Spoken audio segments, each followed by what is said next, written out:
उर्दू में दो हरूफ ऐसे हैं जिनकी तीन आवाज़ है, जिसमें से एक पहला वाव है और दूसरा या है। वाव से पहले अगर आपको ये ज़बर नज़र आता है तो इसे आप पढ़ेंगे औ, यानी वाव की साउंड क्या होगी, औ। और जब वाव से पहले पेश नज़र आए तो आपको पढ़ना है ऊ, यानी वाव की साउंड क्या हो जाएगी, ऊ। और वाव के ऊपर जब ये गोल दायरा नज़र आए तब आप क्या पढ़ेंगे, ओ, यानी यहाँ पर वाव की साउंड क्या होगी, ओ। तो औ, ऊ, ओ। जौ, जू, जो। रौ, रू, रो। फौ, फू, फो। गौ, गू, गो। मौ, मू, मो। हौ, हू, हो। बौ, बू, बो। दौ, दू, दो।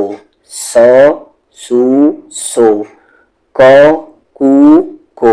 लौ, लू, लो। नौ, नू, नो।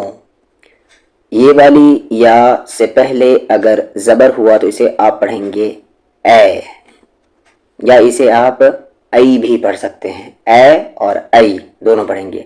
और जब इस वाली या से पहले अगर ज़ेर रहे तो आप इसे ई पढ़ेंगे हमेशा, और ये वाली या रहे तो आप पढ़ेंगे ए।